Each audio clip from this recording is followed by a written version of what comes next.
So I think it's a good reminder for everybody, but this is really the job of leaders, is to remind the organization, remind the people in it, hey, everybody, this is why we're here. This is why we get up every day. It's noble and it's good. We're trying to meet this particular need in the world. And how rare is it these days that you actually hear one of your leaders say that? We don't, because they're running around putting out fires. Excellent firefighters, very poor leaders.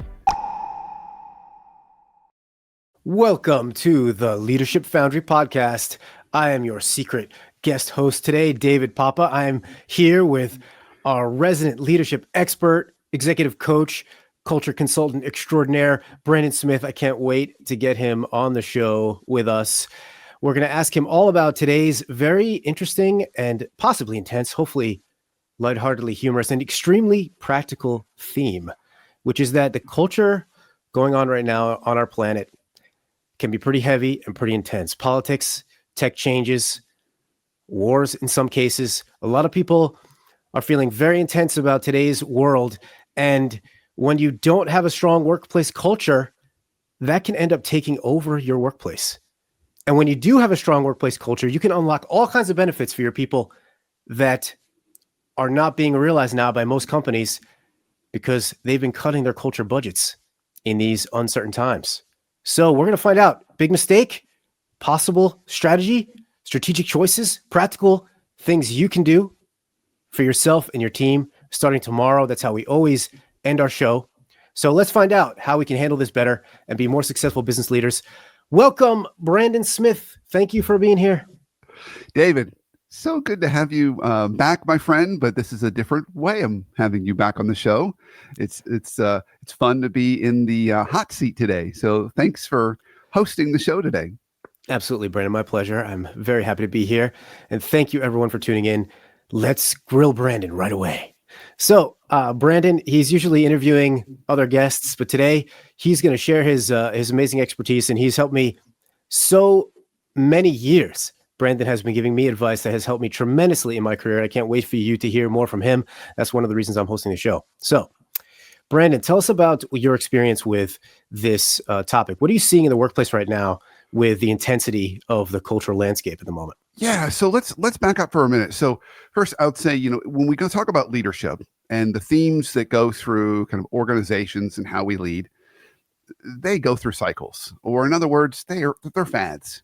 And there was a time when culture was a big fad. It was really hot. We were talking about company culture and engagement and ways to keep people engaged, and talking about things like purpose and mission and vision and values and how can we really kind of push that into our organizations and really have people feeling that level of connection and that level of focus. And it's a good thing. But like any fad, it came kind of out of season. And that was happening right before we went into COVID. And COVID just took it to a whole other level as people started working remotely, which is not helpful for culture, by the way, when you got folks working remotely. And so we're in a little bit of a cultural vacuum when it comes to workplace culture. And that's what we're going to talk about today, is kind of how to unlock that vacuum and kind of restart it. Because to your question, David, and your prompt, we aren't living in particularly positive country and global cultural environments at the moment. I'm finding more and more people's, particularly in the U.S., their political beliefs and views really aren't their political beliefs and views. They are their religion. And we have more and more religious zealots that are out there on both sides of the spectrum. And when we don't create kind of a healthy bubble for people to work, you're just inviting that kind of discourse into the workplace. And that is the last thing we need. So I think that's a big backdrop as to why this is so important, because when we talk about particularly politics and people viewing it that way, you're really looking for, in what ways do we disagree rather than what ways do we agree. And you're kind of breaking people apart versus pulling people together. So if we bring it back to the workplace, the goal is we're trying to use culture as a way to bring people together, create more connection, create more community, and from a business perspective, alignment, so you can accomplish more together. So there's a lot of benefits why we should be talking about culture more, but frankly, It's a rare thing when I bounce around to organizations. Most leaders are not spending the time that they need to be and that they should be, and that's frankly their job to be talking about culture. They just run around doing work like they're firefighters. And so firefighters are not leaders. I want to be really, really clear. You spending your entire day and week firefighting, you're an excellent firefighter. And you should be proud of that, but don't call yourself a leader. That's not a leader. So I would set that as a backdrop, David. Yeah, oh man, coming out full steam, Brandon. That's there's so many leaders that I've worked with that they're in constant firefighting mode, and to say like, hey, you're actually not leading. That's going to challenge a lot of folks, that are in that mode, because that's become such a norm, wouldn't you say?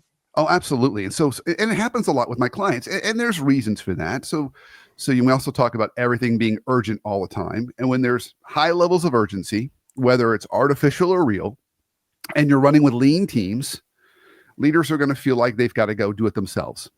That's why I wrote the book, The Hot Sauce Principle, How to Live and Lead in a World Where Everything's Urgent All the Time.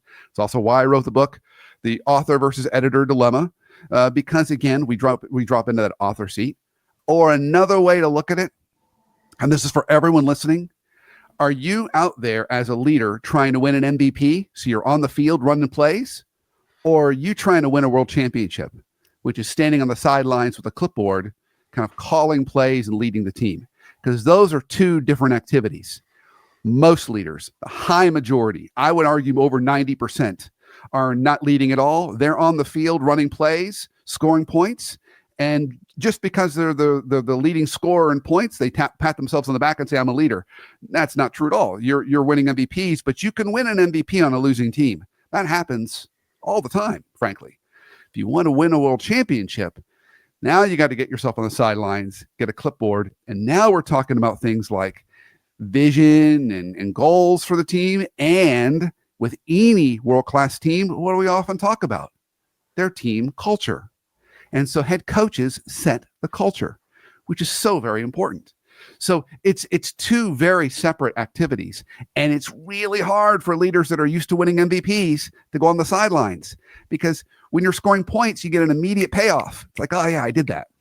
When you're trying to win a world championship, you don't really know if you're doing a good job until it comes playoff time and you make the playoffs or not. So your indicators are much more like lag indicators than immediate. It's a harder activity, but it's a noble one, and it's one we need more of today. So I would set that up as another kind of way to frame this, David. Yeah, thanks a lot for that. I really like that analogy. That makes a lot of sense. I think a lot of people will understand that analogy. So many leaders are just on the field with their teams instead of being the coach. That's going to help the team win a championship. But this isn't just about business. This isn't just about the company doing well. Great culture is also better for the well-being of people in a company. Yeah. I mean, there's 100%. The loneliness has been, stats about loneliness are kind of disheartening. So many people these days feel lonely. So many people feel like they don't have even a few strong friends. And it's not, in the past, people didn't need to look toward work to have friendships, but the way the communities are kind of becoming less and less existent in so many places in the Western world, in particular, people have their friend groups are getting smaller and smaller, and the time they spend at work does give an opportunity to create some authentic relationships with people. And if that isn't happening, that's going to drop their well-being, their sense of belonging, their sense of connection. So this isn't just about, strong culture isn't just about getting everybody together so the company can win, but we're talking about cultures where it's helping light up people as well. Yeah. 100%. It creates more engagement, more connection, more community. Absolutely. So this is a great kind of example. Many of you who are listening have probably experienced this. So I had a client I was working with, and the pandemic happened, and I was spending time talking to my client. This was probably, let's say, 9 months, a year into the pandemic. And my client was now working virtually. My client said to me, she said, my community really was all the people I worked with. I loved my community. I loved going to work every day and seeing my people. They were my people. She said, now that I've been home for like 9 months, a year, my community is like my spouse and my kids, because they're around every day. And my job is just a job now. It's just a job. So if we think of it that way, her community went from, dozens of people, if not more, to a small subset. And maybe that's a good thing, maybe that's a bad thing, but I think you all are getting the point. We lose that connection and that sense of being part of a group, part of a tribe, and also that ability to help other people around us. So we lose all that. And great cultures, they promote that. They promote that sense of community and connection. And that's a big piece. And there's a couple other elements that great cultures have that really help us not only feel that sense of belonging, but also encourage us and equip us and challenge us to grow and do better. And so we're getting a little bit of both. We're growing in our skill sets and growing in what we do. We're being challenged, but we're also feeling like we're doing it as a team, and we've got people around us. And frankly, who doesn't want that?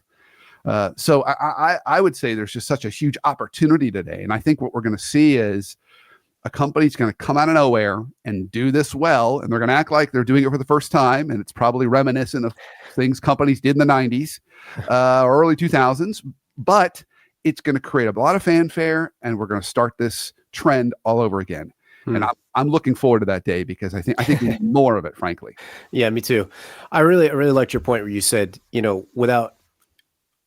when the intensity of the external outside the company culture starts to take over the company culture, because there isn't a strong company culture, people start to look for ways that they're dissimilar. People start to look for ways they disagree with each other, especially if, politics starts to be the primary sort of cultural force going on at the company. And then I can't imagine how much resistance that would create, on teams, for projects, for people, all the business outcomes, but also just that eroding of connection and trust that we have with the people around us, the good people that are around us, that we don't let ourselves make that connection because we're looking for the disagreements instead of looking for the commonalities. I thought you put that really well. And have you seen that actually? Any examples of that you can share? Because that's a really strong point.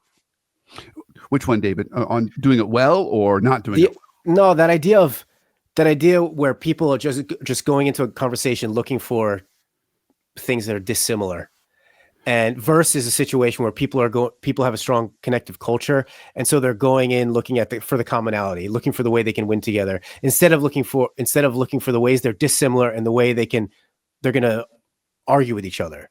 Yeah. So we're human beings, and we are guided by our own set of values, whether we're aware of those values or not. Our values guide our behaviors. And so we look for people around us that have similar values and behaviors. So we're going to do that by default.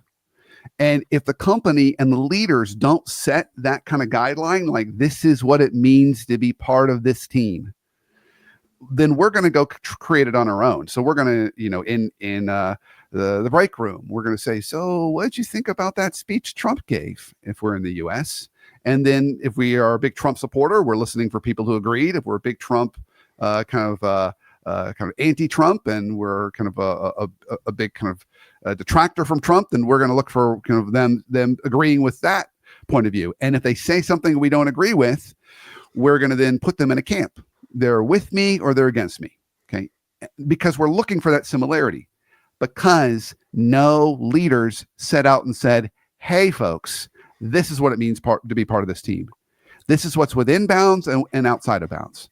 So we'll go back to some of the events that happened in the U.S. over the last month. You get this kind of horrible assassination. Then you got people going online saying, "Hey, hooray! What a great thing!"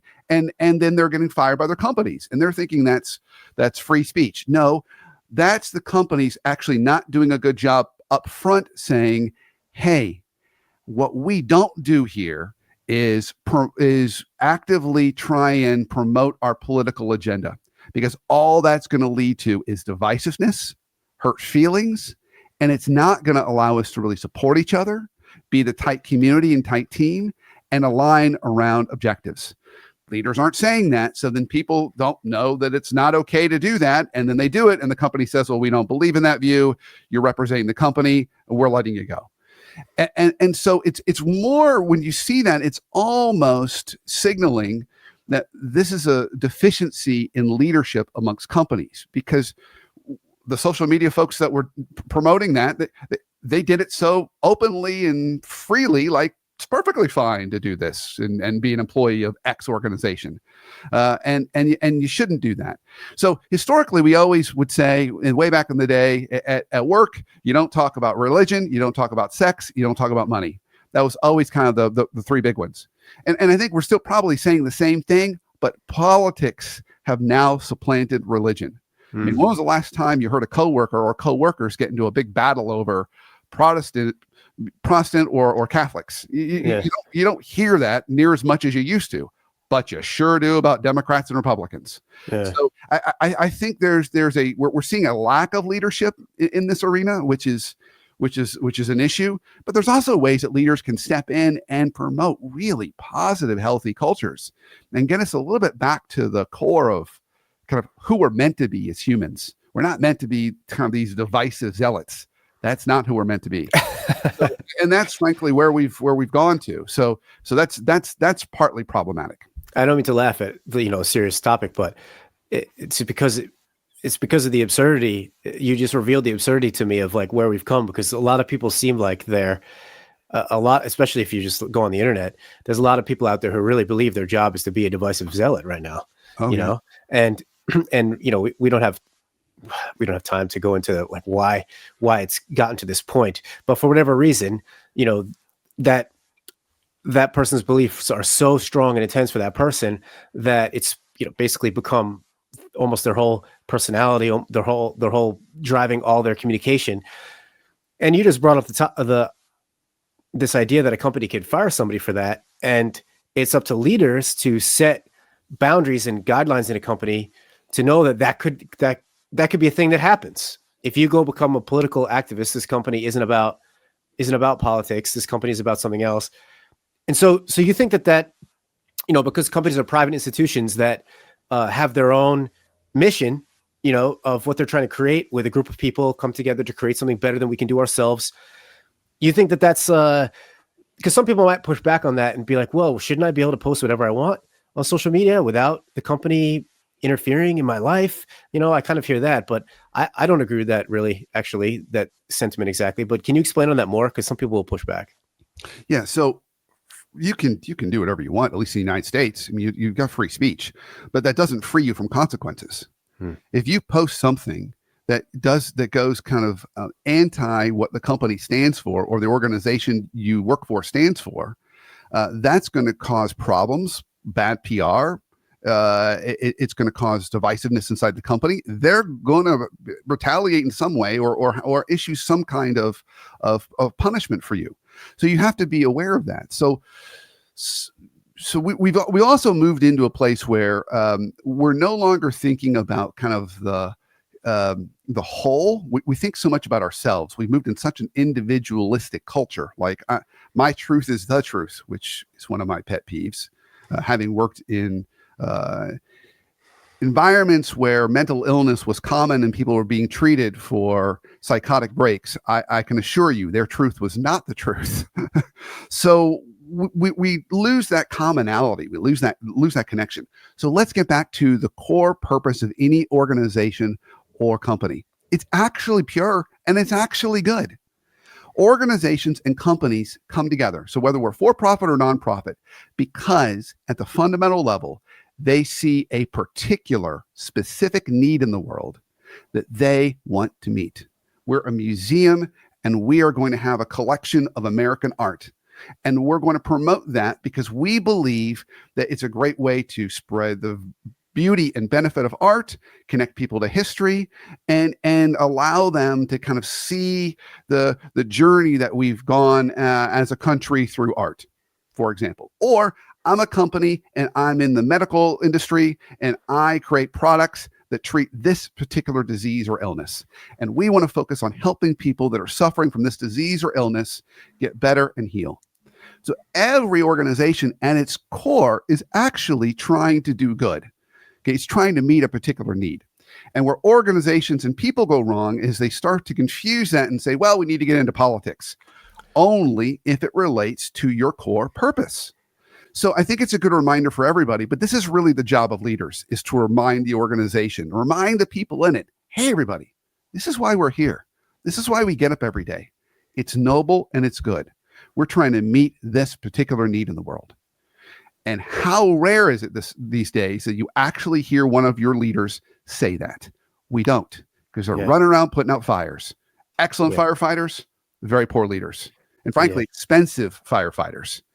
And because that is such an important measure and an important kind of point to make to people. Hey, this is what we're all about. So as you're going through the day and going through the week, remind yourself, this is our core purpose. This is the need in the world that we're trying to meet. That's a great starting place for anyone who's leading today. And it helps to remind folks and remove all this political noise, which just brings negativity and negative energy into the workplace. Yeah. I mean, I started to feel a lot of energy when you were saying that, like this kind of excitement around, because you sharing the mission of your company, the company having a compelling mission, because you gave two examples there where you really, in just a sentence or two, really well articulated these hypothetical missions of, a museum and a medical company. And yeah, it's so rare that the leaders of a company can do that. And that seems crazy to me. Every leader at a company should be able to, in a sentence or two, share that compelling mission of what the company is doing. And if it's not there, get together as leaders and make one, because a company with a strong internal set of values, what we stand for, and a mission, I mean, that's a very enlivening, rejuvenating, healthy, endeavor for people to put their time and energy into.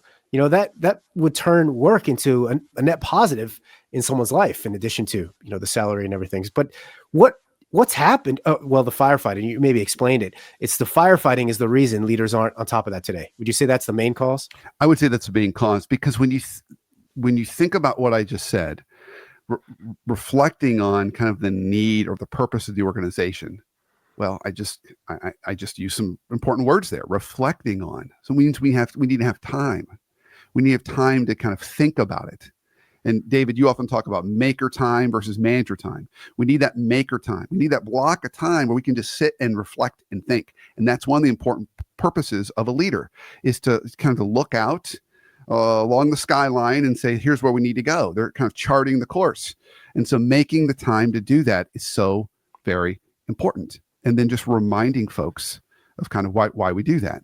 And we're just not doing that well today. So there's now a classic book kind of, which is, everyone's probably heard of it, Good to Great, by Jim Collins.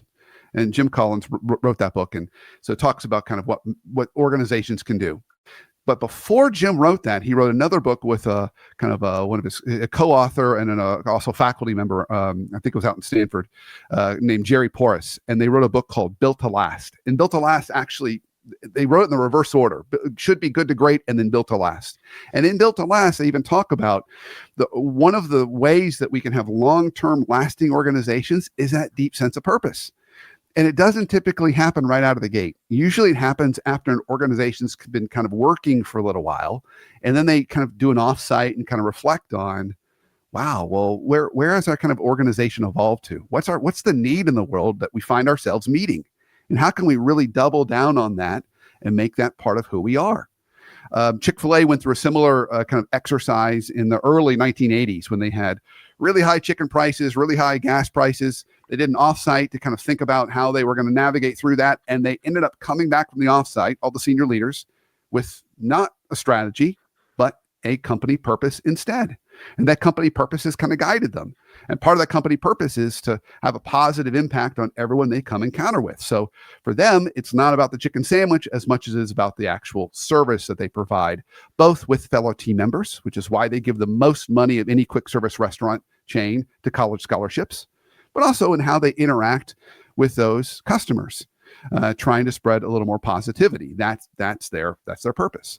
Now, that doesn't mean it has to be your purpose, but you get the point. It's that moment to reflect. Stop just the frenetic activity and pace, reflect a little bit, and then message. And that's the job of a leader, because their job isn't to be doing the work. Their job should be creating that alignment so folks can be clear on not only the work they need to be doing, but the why. And I think that's such a valuable exercise that if leaders would just take the time, it would make such a big difference. Okay, that was a very strong, practical piece of advice from Brandon coming to you, listeners. So this is the part of our show where we really want you to focus on what's the one takeaway that you can have from our conversation today that's going to help you and your team thrive starting tomorrow, that you can use right away. So make sure for yourself to find from today's conversation something that would really help you. Just one thing that you can start to experiment with that can help you and your team thrive. And as we come toward the end of our show today, I'm going to ask Brandon to help and share a little bit more. Brandon, if you can summarize a little bit and share some key things that leaders can do to create these strong cultures and what those strong cultures might really look like in organizations. Okay, so I'm going to give a few. Now, naturally, there's that one, which is talking about purpose. That's our why. Or another way to say it is, what's the core need that your organization's trying to meet? Every organization has one. Whether we're a museum, whether we're a university, whether we're in healthcare, whether we are a professional services firm, we all have a core need that we're trying to meet, and that core need is noble. If we look at it, every core need is going to be noble that we're trying to meet. So that's one. The second one is thinking a little more practically and tactically on how can we create environments that are attracting the right people and creating kind of those healthy communities. And so that comes down to our values. So maybe reflect on those values. So I'll give you a couple parameters. This could be a whole other show. But as you're thinking about creating the values or setting the values, even for your team, couple parameters. First, you want 3 to 5 values, no more than 5, okay? Because people forget when you start to get over 5. And they don't forget number 6 and number 7 and number 8. They forget all of them. So you want that discrete list because you want it to be memorable and sticky. The second thing about your set of values is you want a nice balance between relational values, which would be things like compassion and empathy and connection and support and listening, ways that we build that connection and support each other so we all feel part of a team, and maybe even with customers. So relational values and operational values, which is how we do the work and do the work well. Maybe it's responsiveness or accuracy or efficiency or quality or safety, how we do the work so we're really take pride in what we do. That balance is really, really important. So I would say, come up with your list of those. That's a good starting place. If you want a kind of a way to enter into that, you say, Brandon, I like the ideas, but I'm really not sure exactly how to start there. Here's what I want you to do. And this is really easy. Everyone can do this. Think about your favorite current or all-time employee or team member. You're a rock star. The one that you say, man, if we had 10 more of her, who knows what we could accomplish. She's amazing. And then use that person to help you think about those two categories of values. What makes her or him so great? What are some of the ways that they interact and support each other and build relationships? And then what are the ways that they kind of get the work done? That can help you as a good starting place. So those are some ways to do it. David, now I want to flip it back to you. Right before the show, we were talking about the importance of kind of connection and community. And you started down the path of talking about some research around having friends at work. So I'd like you to share a little bit more of that with us, because that could be another either way for listeners to think about this, but also the importance of this. Yeah, that was good. I was right there with you, Brandon. I was going to add to your really well thought out practical list the idea that leaders could think of as well more ways they can just create personal connections between themselves and their team and each other with the people at work, whether people are remote or not. Find a way to do things that create that personal connection that go beyond anybody's dissimilarities, and you find that commonalities. You have those great common experiences because, I came across some research from a survey of professionals. This was written up by Mark Crowley, who's a leadership coach, and he's an author. He said that 52% of workers would be willing to take a 20% pay cut to have their friends, to work with their friends. So you can see that the trend, people are feeling that disconnection severely in their life and in our workplaces, especially with all the remote work, as you mentioned. That I don't think that statistic would have ever existed before today's time. I can't imagine. I mean, when I started working, it didn't matter to me whether my friends were at work. I had good relationships with people at work, but all my friends, great friends that I saw all the time, I saw every weekend, that I played sports with, that I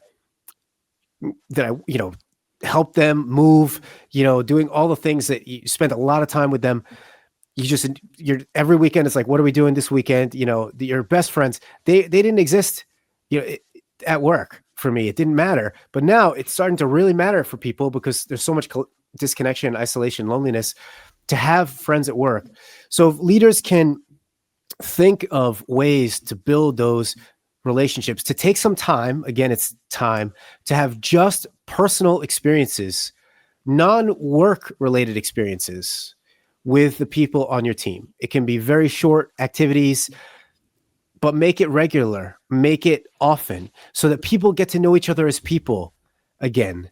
People get to know each other for their fun side, for what makes them laugh, for what they're excited about in their life. And we'll find that connection again, find friends at work again. We're spending enough time there that it's worth it to have friends there. And that'll go a long way. I believe, Brandon, I'd love to hear your take on that, but I would go a long way, in addition to what you said, into helping create this core culture where people are going to feel connected. Hey, this is what we do at work. It's not about all that other stuff. Yeah, no, I agree with you 100%. And I think you hit on something really important, David. The number one issue right now with leaders that they are going to have to overcome, and everyone listening to this who's a leader is going to have to overcome, number one is time. Time is our number one obstacle. It's our number one enemy. And so you're going to have to find the time. So time to talk about values, time to talk about purpose, time to go off and just have some version of play with your team. Whether that's bowling or pickleball or whatever it happens to be, axe throwing, painting, whatever it is, finding some way you can connect. It doesn't have to be every week. It can even be once a quarter. It can be twice a year, but just finding that time is really, really important. And so I think there's an element there that I think is really, really key for all of us. So as leaders are listening to this, what I'm sharing with you, maybe some of my examples are unique and different, but none of it is rocket science, and none of this is actually new. I had a mentor of mine years ago, Mary Ann Glenn. She taught at Emory's Business School when I was getting my MBA, and then she went up to Boston College, and she's since retired. And I would go guest lecture with her at Boston College for many, many years. And she used to say, she said, there's really only 5 ideas in the world of management and organization. She said, everything just kind of comes in and out of cycles, but there's only 5 ideas. No, shame on me. I never asked her what the 5 ideas were. But she makes an important point that nothing I'm saying or we're saying today is rocket science. It's human nature. And it's really important we get back to that. Yeah. Because what we want is organizations where people are excited about the work they're doing because they're excited about the mission. They feel like they're making progress. They feel like they're doing it with a team and community. And that is a healthier environment for all of us to be in. And if we don't do that, our default is going to be kind of political zealotness. And that is not healthy. And I think we could all argue pretty fairly, there's not a lot of production happening over there either. So I think we can feel good about the work we're doing, feel like we're making a difference in the world. And it all has to start with us as leaders. Stop running around doing the work, get over on the sidelines, grab a clipboard, start to think about your culture, start to think about how you can kind of align and organize your team down a path that is meaningful and purposeful, and do more of that and less of the other. And I think if we can find spaces and ways to do that, it's going to benefit us. It's going to benefit our teams. Thanks so much, Brandon. Really, listeners, I hope you got a lot out of this. If you want a structured way to go actually do what Brandon is talking about, to get more of your time back and to be able to have this bigger cultural impact for your teams, that's exactly what Brandon's latest book is about. I know this because I read it. I'm a huge fan of it. I share it with all of my clients. The Author versus Editor Dilemma. It's exactly how you can get your time back and get more impact on your teams, because it's not actually a time management issue. This is a big mistake a lot of leaders make. It's an ownership of work issue. It's a how you structure your work issue. And the author versus editor dilemma book goes through that, and Brandon shared exactly what you need to do to implement that for your leadership, for yourself and your team. The clients I've given it to that use it has made a huge difference to them in what they're able to accomplish and how free they feel and how much time they have to actually do the strategic and cultural work that leaders are so often neglecting because they're firefighting. So go get Brandon's book. Thank you very much for listening, everybody. Brandon, thanks so much for being here. This has been an episode of the Leadership Foundry Podcast. Have a beautiful day, everybody.